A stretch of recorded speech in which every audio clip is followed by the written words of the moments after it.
Autism has three major categories of deficits or skills that are missing or lacking, and those categories include social skills, communication skills, and then the third category is restricted or repetitive behaviors, interests, or actions. I'm going to get into those categories and give you lots of examples of what those red flags might be. Now for social skills, a red flag would be your child lacking joyful, happy kinds of expressions, including smiling, including giggling, including laughing. Those are all things that children should be showing you in infancy, a smile in response to your voice.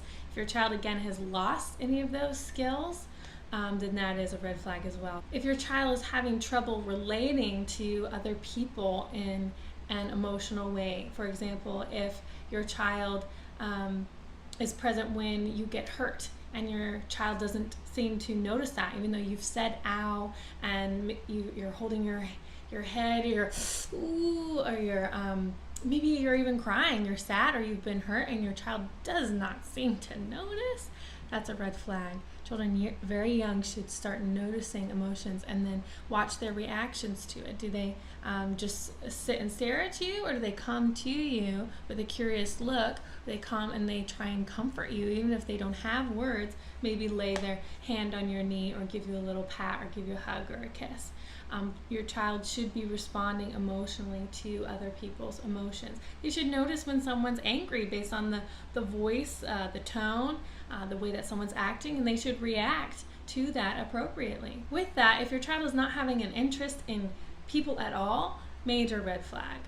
Humans are interested in other humans, and that's how we have survived as a species, right? To be aware of other people and interested in them. So for example, when I come in to meet a child for the first time, I'm a new person and they hear the doorbell ring and here I walk in, and if there is no recognition of a new person walking into the home, it's like I'm invisible, I'm a ghost, that's a red flag. Children should take notice of new things and new people, especially new people, and show an interest. Now there's a difference between being shy and avoiding that person and totally not noticing them, and that's usually a parent. So if I get down on the floor with the child, they should see that I'm nearby and I'm talking to them, and they should react to my voice. There's a difference between, again, not reacting to the voice and ignoring the voice. I would see based on their body gestures and their facial expressions and all of their behavior if they are noticing me or they're just not caring. So if your child is not noticing other people, red flag. If your child is avoiding eye contact, or there is very limited eye contact, red flag.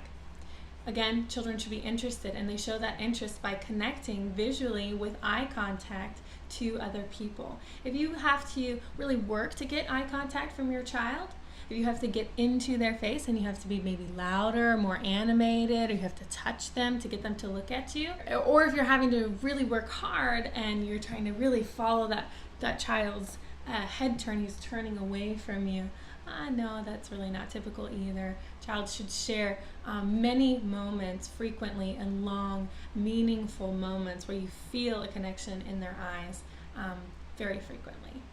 Along with that, a red flag would be if your child seems to prefer to want to be alone.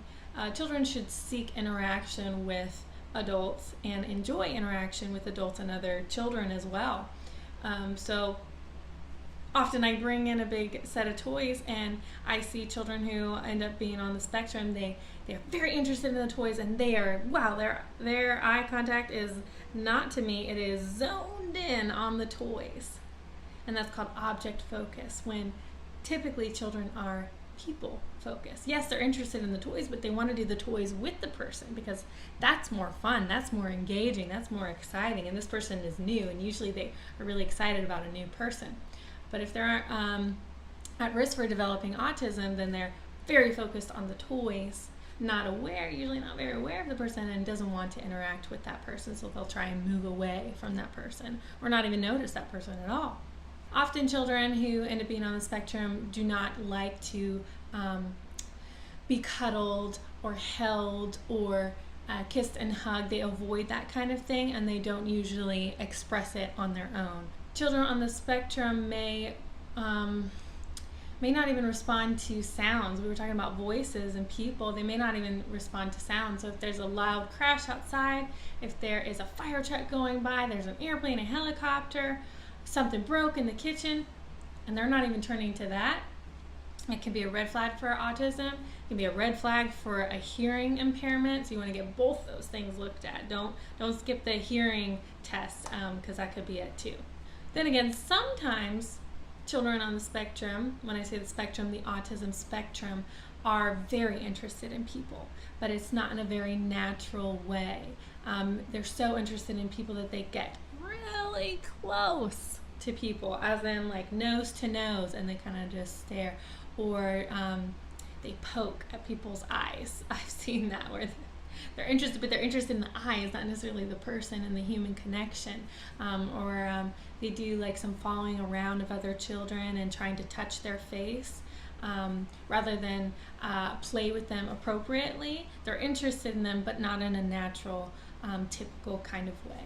Along with that, greetings can be really difficult for children on the spectrum. So if your child is having trouble learning how to respond to a greeting like hi and bye with a wave, hi or bye, and then also saying hi and bye, if they're not understanding that greeting, they're not participating in it, then that is a red flag for autism as well.